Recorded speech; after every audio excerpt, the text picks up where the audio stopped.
secret is? Roll swapping. That's it. Oh, was that it? We figured it out. Just put Talking Trees on the support because he is a tree, and then we put Tiger JK on the false side. That being said, honestly, I didn't feel like the role swap helped them at all. Really, I obviously I don't know the idea or the thought process behind it. In the end, looking at the play, I didn't feel like somebody outperformed on one role or the other by getting that role swap in. So we'll see if they continue that into the next game, or if it was just like a one-time deal here. As we kind of look at the maps and then we don't look at the maps. But yeah, so yeah, going ahead though, no tomorrow though, being able to get the first win. They have made some changes. Like Urho being on point with the Diablo, debatably one of the better Diablo plays we've just seen across the board. And then also just making that improvement. Hopefully it continues going forward because it would be nice to know that at least they got, you know, their first win here. And Team Freedom, we have seen them be able to do so much. We're going to go into the Battleground picks, but as we do that, we've seen them being able to take out teams like Gale Force Esports, as well as Navindic. I will hazard to say that they don't quite look to be the same team here that they were there. For Freedom? Yeah. Yeah, I very much agree. It does seem like there's been, you know, a tone shift, really, between the team, at least when it comes to their play style, or maybe the confidence behind it, or whether or not, you know, how dare we say, it might have just been a meta that they were really over-accelerating at. I don't think that is the case, but, you know, you got to look at a little bit of everything here. Freedom just has to find a way to be able to recover. I think some of it is, too, is that we can see that No Tomorrow, again, with both of the teams liking the same heroes so much, they're just not going to be able to get everything that they want. So we'll see if Freedom can make the adjustments. The flexibility was their problem versus B-Step before, but they should understand in general the composition styles that they're playing against, especially since it's very close to the ones that they've been playing as well. Yeah, I mean, now we're going to be on Tomb of the Spider Queen. Interesting map here for these teams. I'm guessing a lot of focus might be put into the solo. I guess maybe not as much as some of the others. These teams, when it comes to their drafts on this map, does seem like they aren't nearly as committed to the map objective as, you know, some of the other parts of the world. Again, sticking a little bit more to the comfort that they have. Tass and Ragnaros are going to be the bans here. So when it comes to first pick, is it the Malfurion? It is the Malfurion. Now, what is No Tomorrow's answer? Do they still put value into their Tychus, or do they move in other directions? Before they picked Gul'dan versus Superstars, I would not mind that one at all. Another one was Artanis, if they feel like they want to be the ones to get Artanis here. But I liked something with the Gul'dan. They could still go into Gul'dan, Zarya. But if Trees is playing support, I don't know who would play Gul'dan, because that is the Gul'dan player. Yeah, yeah, at this point, it's just kind of like somebody will be on it, you know? I guess that's how we can view it until we figure out where the role swapping, if it is truly going to be a Gale Force experience here for No Tomorrow, or in fact, they are going to return to their original. A sick band name, the Gale Force Experience. Yeah. Okay, a little bit, yeah. I think I love it. The Gale Force Experience. Somebody make an album cover of that, please. 7 seconds. Yeah, I think Gul'dan's Zarya is what we'll see here, but it could also be Varian Tychus. It could be, you know, and now that you say that, I really think that might be what they go with. Yeah. Freedom now on the response. So kill potential considering the 4-man with the Varian. Tychus not necessarily the best follow-up. Wave clear is going to be lacking, so No Tomorrow already taking a risk when looking at the map that is Tomb, which means they need to hyper commit to kill potential into their 4. No dominance when it comes to the solo. Ragnaros has been removed, so maybe it's going to put, as you brought up, focus into the Artanis. Dahaka doesn't necessarily do too hot on this map. Thrall is still pretty neat, though, who suddenly has kind of disappeared from North America. Both of these teams, though, do love their Thrall plays. We've got Casanova on one side. That's really where we started to see Casanova make plays for No Tomorrow. And then on the other side, Insomnia, lots of favorites, but Thrall is one of them. Gul'dan and Zarya on the other side. There's where it is. Whoop, whoop. Freedom, though, now their 4-man is going to be very strong. Again, No Tomorrow has to be able to commit to their kill potential here. Now that they've gone with the Varian route, it's just really how the map plays out itself. You need to be able to make up for the wave clear in some way. And I'm trying to figure out where that's going to be in their picks. Their next ban is going to be kind of, you know, a heavy indication where they want to move. On their next ones, like the first thought that comes to my head is obviously like Jaina is pretty good at it. Kel'Thas would be one I wouldn't mind now that we're on Tomb. Though Kel'Thas into Azaria Malfurion doesn't maybe have enough burst. I think the Jaina would probably complement it a little bit better. But also, we rarely see those kind of, innovative picks, I guess, in younger teams. They usually stick to the meta, if you will. Taking away Zugrug's ETC is no Tommorrow. Do Freedom focus on a support here, like Rhaegar? Cripple the wave clear of no Tommorrow even more? Or are they more focused on, like you said, solo lane? Less of a situation on Tomb as something like Braxis, but a possibility nonetheless. Yeah, it is weird how that works out. It is a little less solo. There's the ban on Jaina. Freedom here doing the calculations, saying they don't want to deal with that kill potential out of the Jaina. Such a, with no Tommorrow not showing that, it's a very heads-up ban from Freedom, not one that I expected. So now where's no Tommorrow go? Do you back up to the Kel'Thas? Roll into the old faithful KT? Well, that's one thing that we questioned of their ability to do so. No Tommorrow has players who have been in the scene for quite a long time, but they have yet to show too much adaptation, especially outside of the meta. They've nothing like B-Step as shown before, right? Tyrande is a direction they could go, speaking of B-Step, into Gul'dan Zarya. Malf, very few tools to be able to deal with it outside the Zarya shields.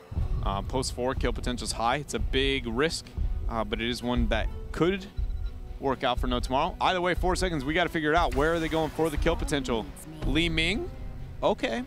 We'll do a little bit, she'll be able to follow up to the variant for sure. As long as there's no minions in the wave, it'll do a large amount of damage. Zarya should be able to peel most of it away, though.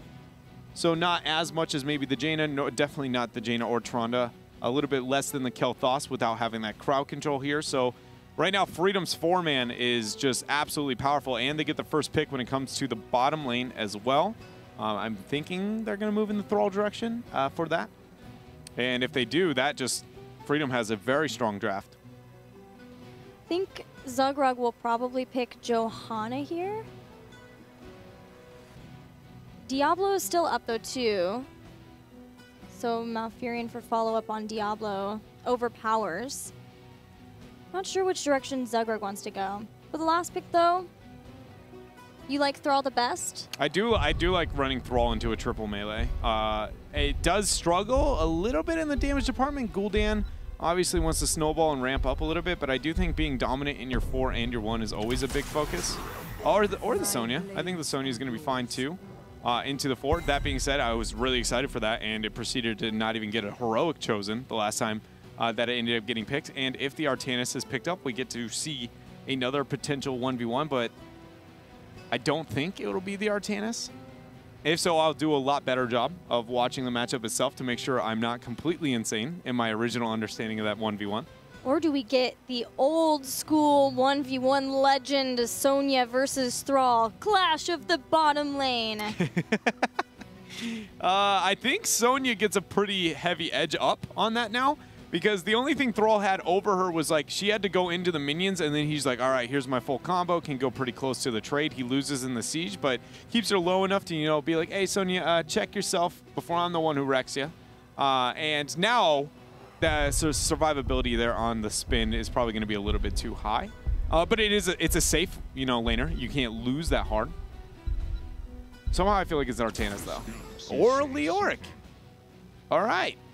That's an adjustment. It is an adjustment, but it's the Sonya matchup I think is going to still be pretty difficult for him. She will be able to survive most of the DPS he puts out. And as the game, again, her scaling is a little bit higher than some of the other heroes, not so much on actual numbers, but just talents itself.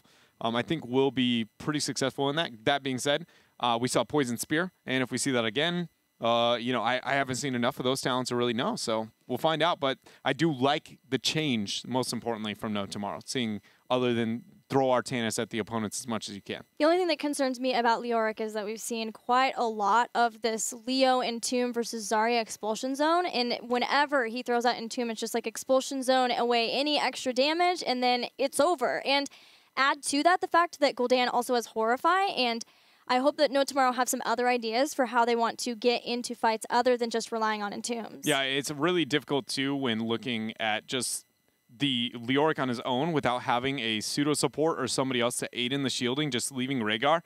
It's not usually the most successful pickup. Typically, when you see the Zarya is an encounter, but it also works really well with Leoric having those shields because suddenly his W is a free trade. It's a self-heal. So, yeah, I agree. It is a risk, but I would much rather that than, you know, same heroes, different game, really, for No Tomorrow. Yeah, and the Sonya, it's pretty exciting to see there. Maybe we get Leap this time. Maybe we get a heroic this time. That's also good.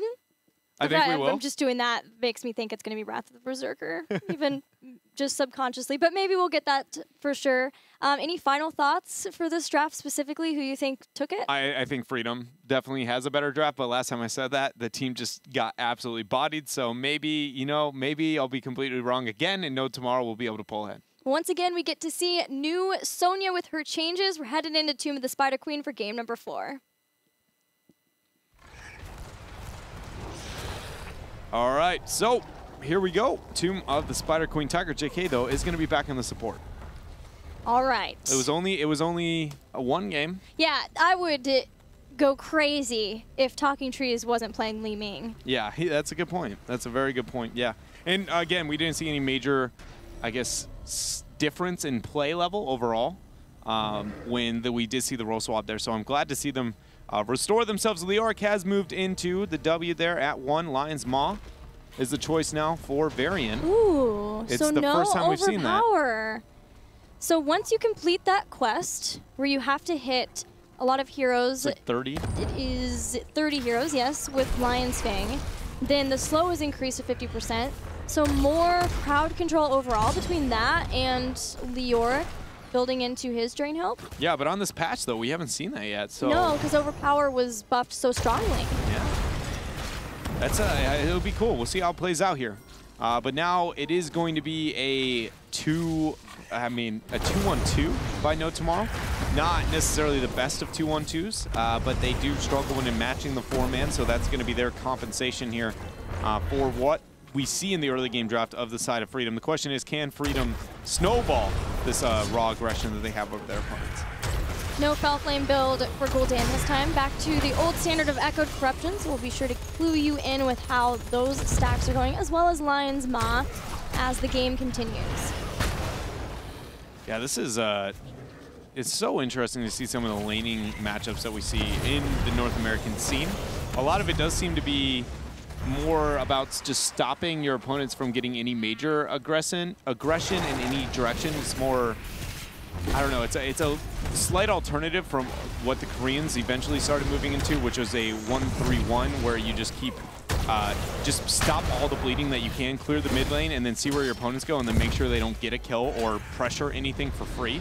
But instead, we're running 2-1-2s, which doesn't do too well unless there's a self-sustainer in both the lanes, or there's so much sieging, like a Hammer, a Sylvanas, that you can't really capitalize. So it stops the bleeding, but maybe not as effectively as a 1-3-1. Yeah, the hope is that if you've got those 2 self-sustainers, then whenever you see your opponents move in with a heavy rotation to one lane, then across the map, the other lane pushes as hard as they can and gets what they can. But it does require good communication from the teams, especially as the rotations go through, that you don't overextend and end up losing any advantage that you gain from that. Yeah, and so typically if we were to put an example of the 2-1-2 that No Tomorrow's running, traditionally you would keep Rhaegar and Leoric 100% split because, again, both of them have their own self-sustain. So then you put that like Li Ming with the follow-up, or whoever has the most kill potential maybe with Leoric. Talking about kill potential, though, Insomnia there falling down here.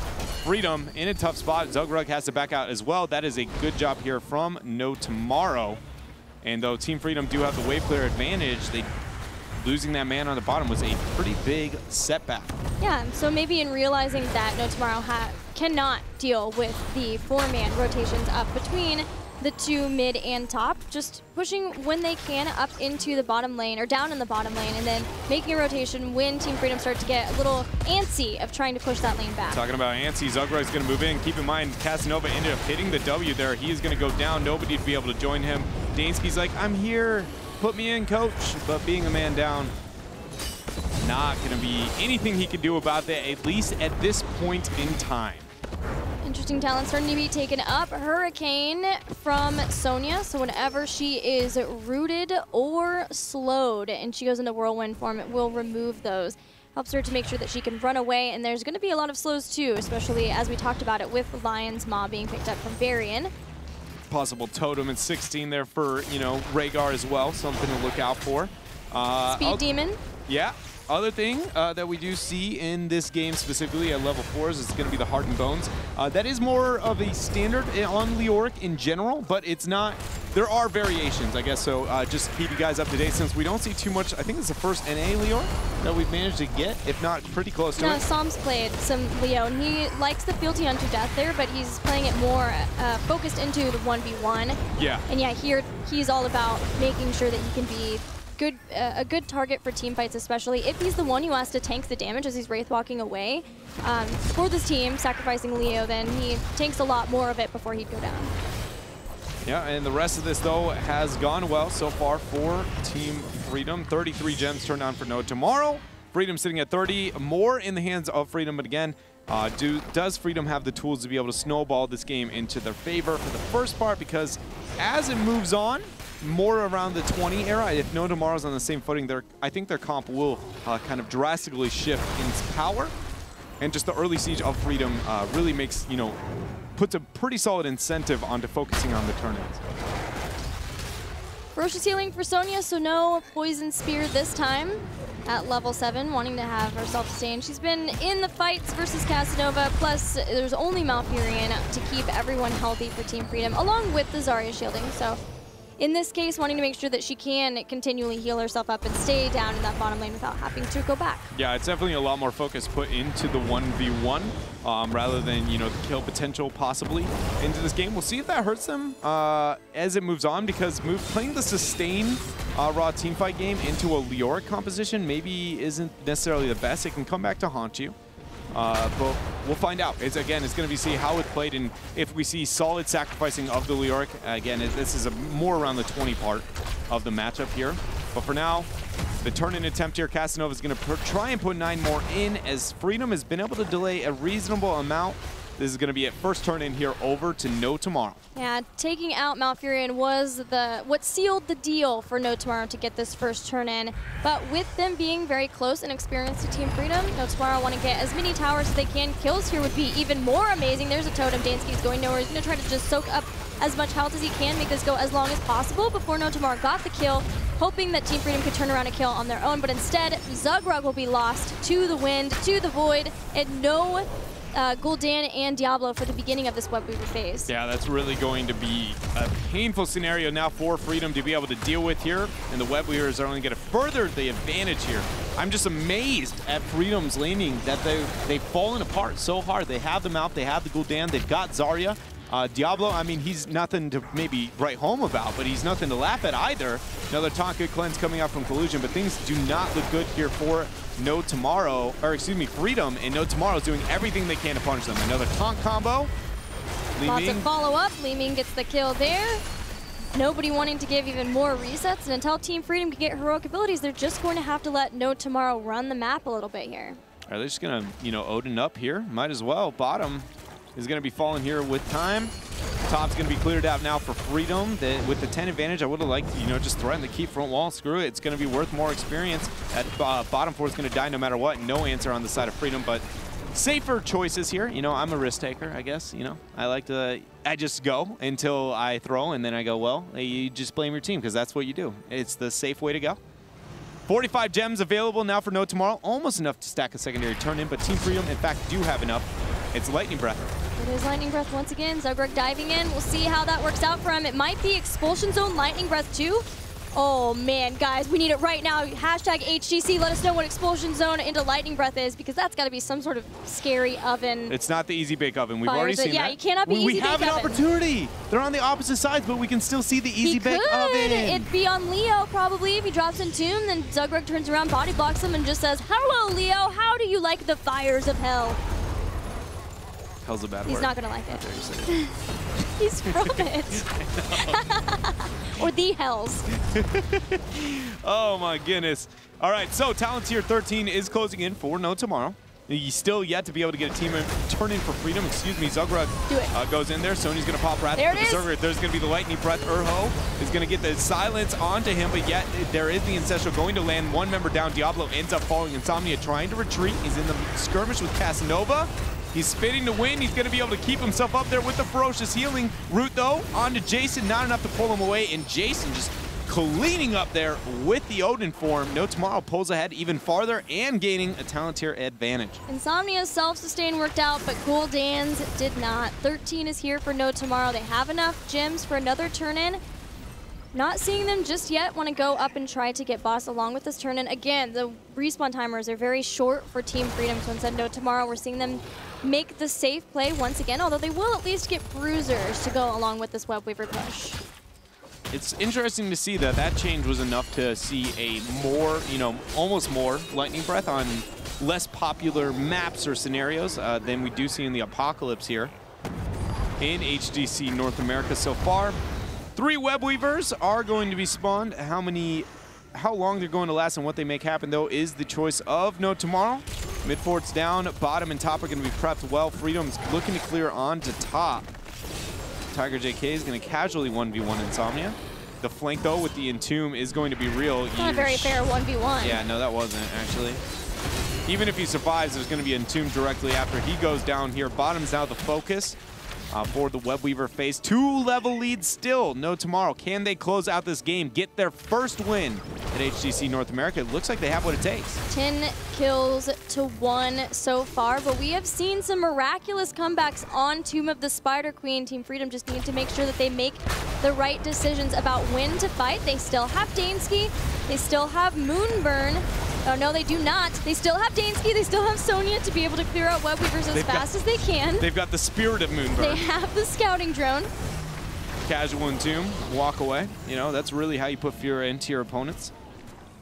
And this is now going to be just a down. It's such a tough spot for Freedom, and especially if No Tomorrow. It looks like they are. That's a great defense, though. They're almost 13. Yeah, they are almost 13, and being able to get that turn in would be awesome. But it just, the last 2 team fights we've seen, it wasn't like it was close. Oh, there was a mistake here. Make up for it. It just didn't seem like compositionally maybe they had the tools necessary to be able to win these fights, and the turn-in is going to happen here on bottom, but the boss has now been started by No Tomorrow. This doesn't look like it's going to be stopped by Freedom at all. No, Zarya nowhere near. Push bottom immediately, knowing that they are at some point going to have to send somebody back to deal with that boss, so want to make sure that they can get value with Web Weavers, knowing that they have to start making things happen. They have to get value out of these so that they can catch up, because they are still 2 levels behind. Yeah, it's just, oh man. The boss now sieging up. Sonya is probably one of the more consistent clears, probably the most consistent clear that we see on Freedom, so maybe she'll back out to be able to rid of it. Instead, they're actually just going to let the Web Weaver do their bidding there in the top lane and try and force something, while No Tomorrow still does not have the 16 talent here. Though, keep in mind, it is really close, and this mid wave won't be enough, but the second one should just about be. The Oryx clearing onto bottom as well. So Freedom here, front wall, looks like all they're about to achieve here out of this turn-in. Quest talent update, Echoed Corruption, 3/4 of the way done. Lion's Maw is just pretty much there, about 1 to 2 more. Both of Zarya's questing talents at level 1 and 4. Still a little bit out, but the grenade is almost there. You know how we call the builds in general, like the old Uther, when you have a lot of activatables, we called it the piano? Yeah. What if you have, what if a hero releases where there's just quests on every talent? What do we call that one? I mean, I don't know, but I know who would probably give us a really good answer. Who? The wonderful ladies and gentlemen watching on Twitter who could use the hashtag HGC to let us know. That actually is that would be an interesting one. I don't know. That one is, if there was just a quest talent in every tier, and it's the whole hero, everything about it. You're just like, well, I managed to finish my quest at 4, but I didn't finish my quest at 16, so then I didn't just get a 16. That would be crazy. What's the name of the Hearthstone card that goes, give me a quest? Is that just questing adventure? Oh man, all the Hearthstone nerds out there right now are probably upset with me in the fact that I don't know that. I don't know it either. I don't play enough card games, honestly. Sad days. But yeah, we'll make it that dude. He'll be the give me a quest. Got it. All right, Team Freedom are down. They don't have 16 talents. They have all of their keeps. They have withstood a lot of the pressure that No Tomorrow have given and thrown at them. And we'll have to withstand a little bit more. No Tomorrow are going to steal away the bruisers. But No Tomorrow are trying to do as much as they can to keep the pressure on for Team Freedom. And Freedom are starting to be able to come back in this game. Yeah, No Tomorrow hasn't, you know, put themselves in a position necessarily to be able to end the game, but maybe that Entomb is going to be it. Entomb ends up dropping. Nobody goes down, but it did force the Lightning Breath and a Horrify here. Expulsion Zone as well is going to be on cooldown. Though Entomb it's going to be up here in 35 seconds, so it's a very short cooldown. And 16 picked up soon as Sonya's still soaking on top. So this is it. Are we going to see Freedom be able to turn the tides of the game? They have enough gems to turn in. They've got the same talent tier. This is it. If Freedom fails, though, the game might be out of reach. They have a small minute here to be able to try and force the turn in, and we'll see how No Tomorrow responds. Not only the game, but the series. There's a lot on the shoulders of Team Freedom, and they are still the spicy trampoline. Is it because it has lightning breath and there's fire involved? It's not fire, it's lightning. I don't know that one. The spicy trampoline. I get the trampoline because Expulsion's constantly pushing out like they're bouncing. Yeah, and the trampoline is Entomb plus Expulsion Zone where they just keep bouncing inside of the Entomb. So then you're saying we can't have just the lightning breath variation is not enough to consider it spicy? Are you trying to deem that not qualifying? Is it, well, you know, it's the spicy breath of Diablo. I don't know. Is lightning really spicy? That's the real question. But it looks like fire. Okay, I agree with you, but oh, wait a minute. Entomb comes out. There's going to be the lightning breath. Spicy trampoline incoming. Arrow is way away from the rest of the team. But a lot of heroics have come out. Arrow dives back in. That is a money corruption. And Twilight Dream on top of it. Urho gets the spear. Insomnia's got the spin. Interrupted there, but it cost him his life. At this point, 2 people have now fallen. Diablo's going to pin Jason into the wall. Now 3 go down. We talked about the window. Freedom very openly took it here. They're going to be able to confirm this turn-in. No boss available, so no uber power play in their hands, but they're down experience, but this is the moment. They're going to be able to turn this around. They have 30 seconds to be able to capitalize, even prepping the bottom lane here. It's going to be Dansky and the rest of Freedom. Good job, though, on No Tomorrow. They're going to take out the Knights, make it a little bit more difficult by a couple of seconds for their team, as Leoric now just coming back. Freedom's got to open up this map. Getting those bruisers is very good for No Tomorrow, knowing that Team Freedom would like to have bottom and top. Top because of the boss, bottom because that's where the fort's already down. So they'll focus on one of those two and leave the mid, and those bruisers will stall out as long as they can so that No Tomorrow can respond. But they still need a few more seconds to have all the members of No Tomorrow back up. Looks like they're going to forfeit here the fort in the top, at least for now, until they can get back into a team fight. No Odin, no Ancestral Healing, but still, a lot of the tools that No Tomorrow need to make fights happen, like Entomb, like Taunt, those are there to at least get a couple of picks. Yeah, Zugrug almost was able to flip Tiger JK into the team. Insomnia throws out the spear. Looking to try and get a pick. This mid forward is going to be falling down, giving the experience almost dead even now for the teams. And the gems, though, are almost dead even too. Wow. We have an even game on our hands now. The window existed. Freedom totally capitalized perfectly, and now we have a dead even game. Does No Tomorrow have the tools? So we talked about as the game, progresses later and a little bit later. I do think No Tomorrow post 20 gets absolutely terrifying. Because of Spectral Leech? Because Leoric at this point in the game is scary. Even beyond just his Spectral Leech, it's just the value you can get out of his passive. You start a team fight, you throw all your heroics out, and you're like, oh, hooray, Leoric was the only one who ended up dying. You try and get something out of it, one slow, suddenly the whole game is over. You have to take small victories. Every time you kill Leoric, you just go, maybe we can get a 4 here. Just like the smallest things, only because you're losing 30 seconds on every kill, what you normally are so comfortable with, and the cost of your heroics are usually too high for that here. So we'll see if we, casting over there on the Leoric is going to be able to make those big plays. You think that scaling even outscales the poison damage from Gul'dan and then Sonya, who has Nerves of Steel now? It's most importantly, it's heroics. More than just base kits, because so we do see he did move in the Spectral Leech, but it's like if Lightning Breath, if Horrify and Twilight Dream are used and only Leoric dies, there is nothing to be gained off of that. right? If everybody just backs, they look for the keep. Suddenly, Leoric's slowing. He'd rise from the dead, and suddenly he's going to be back. All questing talents is going to be Lore Master. So we've got Piano Uther as an example, Lore Master Zarya, kind of. Zarya, kind of. We're calling Zarya the Lore Master. She's got 2 questing talents right now. They're both done, by the way. All the questing talents are done at this point. Freedom still yet to be able to pick up this 20 as the Web Weavers go in. There's going to be the Horrify. There's going to be the Lightning Breath. And we talked about this situation. Actually, Casanova not even going down yet. Diablo goes in. He gets taunted. Zugrug dead, but he in fact has the souls. Insomnia, though, is going to be able to spear right on out. Twilight Dream, Bolt Collusion. Woo! Oh my confidence there from a support. What a playmaker there, not getting any kills. And we took a moment there. Leoric didn't even die, but those heroics were now killed. So if we see that sacrifice that we were talking about with, you know, Casanova, suddenly Freedom's not going to be able to make anything happen, and we could see, you know, a huge momentum swing for No Tomorrow. I was very scared when Diablo went from the shadows. There's going to be a taunt once again on Insomnia, and a lot of his defensive tools are not quite back up. He goes in for a whirlwind, but just gets deleted. But at least Zugrug and Nasmus with his grenades are trying to get a counter kill on Casanova. Again, it would not be as worth because it's just Leoric, but every little bit counts at this point when they're trying to just stay in this game. All right, so Leoric ends up falling here. We'll see, you know, bottom keep falls. Mid is going to be the focus now as, you know, Sonya is not worth that of Leoric. We'll see how much faster he'll be able to come up over here. And this is it. So now we see, all right, 1-for-1. Team Freedom looks to be able to make a play. It's the small victories I'm talking about. But if every fight happens on the right side of the map, how is Freedom going to be able to capitalize anything? These 1-for-1 trades really aren't 1-for-1.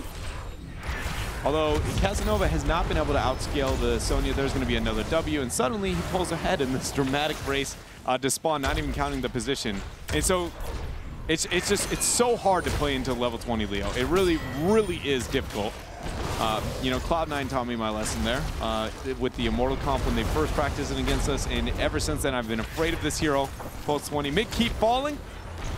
That unstoppable competitor saving Zarya a lot, although the rest of No Tomorrow weren't quite in position along with Erho. Erho was still diving in to try to get the combo going onto Zarya, and with just getting Sonya back up, losing another member in staggered deaths would have been devastating to Team Freedom. Here comes the taunt again. Does have unstoppable competitor and does use that Expulsion Zone 2 and Lightning Breath going in, trying to take out Erho, but it's Zarya who's taken out in an instant. And it's going to be the Bolt Twilight Dream to use as well. Collusion once again, very aggressive. Casanova, look at that Spectral Leech value with the W. Zugrug trying to retreat, no souls left. That's 65 seconds. He is nowhere to be found. Jason now in the Odin, pressuring towards mid. Keeps going to be down with 2 members down. Team Freedom is in a bad position here. This boss is going to be going over to No Tomorrow. I don't think there's no heroics available. Zarya is the only one who could probably turn this boss play, and in fact, she's going to be dead here. So this, oh man, I'm trying to, this game, 21-minute boss, only top keep. It's not no front wall, and it's halfway dead. Spawning is going to be Diablo back up. I think No Tomorrow's got it with this push. This boss is enough to be able to end the game. It's 21 minutes into this game on Tomb of the Spider Queen. If No Tomorrow win this game, they will take the series, their first series of HGC in NA. Team Freedom have done everything they can at this point. They get a turn in. They will have some Web Weavers for assistance. And Zarya is up now. 10 seconds until Diablo is up 2. Not quite having all of their heroics or Team Freedom, but they will at least have all of their members. So the most important thing now to be able to end the game is look for a pick, but it should be very easy now that they know, again, Diablo just spawning the grid of this top Web Weaver to be able to get the minions with. So now Erho should hard initiate onto Zugrug. It doesn't matter, anybody. And then you open within a tomb right after the keep drops. So now it's going to be a free defense. It's hard to fight onto the core now. If you are, look at the Entomb dropped as well. So now the game is not within lethal position. It's very easy to be able to get rid of. It's hard to fight if you are No Tomorrow at this point in the core. Expulsion Zone use. Insomnia is going to be able to spin to win on the minions, keeping himself up. The shield's going to be untouched. They're still going for it, though. That is going to be Lightning Breath used. They move in towards the core. Odin there with the big red button.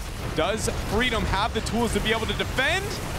Taunt used, Gilly? I don't know. This is a close one. The shields are still up. Shields are just about to go down. Now it's at 98%, but a lot of Odin has been spent. Li Ming goes down, and that's everything for Team Freedom in this game. They somehow miraculously hold. They have Web Weavers in the bottom and the mid starting to put pressure onto the keep structures, but Team Freedom at least don't lose the game here. They've used a lot of their heroic abilities. They're still trying to chase down and see if they can get more kills, but No Tommorrow are out of here. Yeah, No Tommorrow there without moving, with the boss together and then being overly aggressive at the keep rather than the core. That's why I was talking about, how they should be opening up towards it, and it was enough for them not to be able to in the game. Only doing 2% even with Odin used.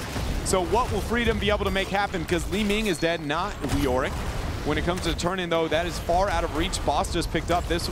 There's a win condition not available outside of just picks for Freedom for a long while the turn-in on the side of No Tommorrow is going to be closing pretty quickly.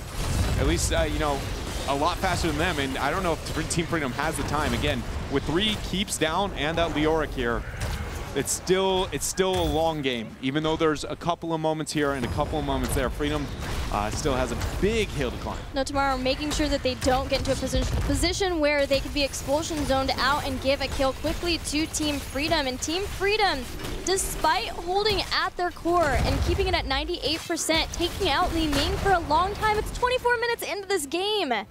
They still have to back. Now some serious core damage is being put on, 88% with catapults. And Team Freedom, they have no hope for a Webweaver turn-in. They have to hope for a team fight win now. Yeah, they got to look for a pick. They have to be somewhere on the map.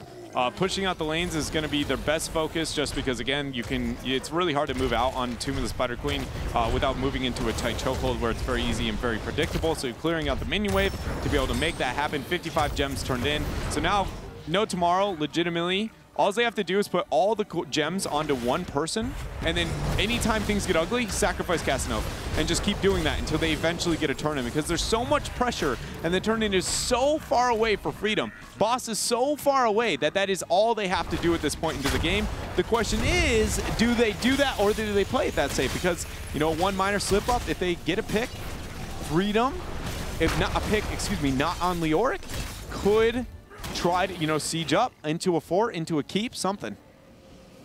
No keeps remaining for Team Freedom. They're turning in the few gems that they have, at least making sure that if they do get into a fight, they don't lose those gems. Zugruk's keeping an eye. Only 10 gems needed for No Tommorrow at this point to get the turn-in. Catapults, some minions are starting to amass up in the top lane too, so Freedom know that's another time constraint put on them. Yeah, it's just everything right now is going against Freedom here into this game. There's going to be the expulsion zone. Casanova's going to Wraith Walk right through that. Not going to be able to land the W there. It's going to be a cooldown for a small period of time. Since the expulsion zone's down. Why force it? This isn't your game. Like, Freedom has to make the play, not you. Right? The idea of it maybe, but again, without any heroics use, I wouldn't be willing to take that risk. No Tommorrow right now should just do exactly what they're doing. Make sure Casanova doesn't hold any of the gems, and everything else doesn't really matter. Wait for the pressure. The map's gonna slowly put the catapults in. The Entomb there is gonna be dropped. So now, if things get hairy at all, Casanova just walk into the team. It's fine. Just leave him. Just don't risk anybody else's life with Casanova's. Because, again, the catapults will win the game, and Casanova can come back in 30 seconds, so you lose at most a keep. Haven't talked about this yet. Airho took Demoralizing Shout at level 20. You may need this here as he's going to drop it now to try to do the damage, or to make sure that they don't do the damage. Airho and Casanova in the back line. Zugruk, the rest of Team Freedom just melting under the pressure, under the damage of Li Ming plus Jason. There is one kill. Reset City about to start for Trees if he can get into position, especially with all of the hit points. Winions right now might be enough at this point in the game because there are 2 catapults onto top. Everybody for Freedom is on full retreat, but I think this is going to be it. Gilly, Nasmus ends up falling. Gul'dan, the last man alive, shield already removed. The catapult starting it. No Tommorrow is going to be able to get their first series victory here at HGC North America and take out Team Freedom 3-1. With that victory, No Tommorrow not only get their first series win, but Gale Force Esports gets a spot at the Western Clash, the 3rd and final spot for the Heroes Global Championship Western Clash coming out of North America. So huge congrats to them.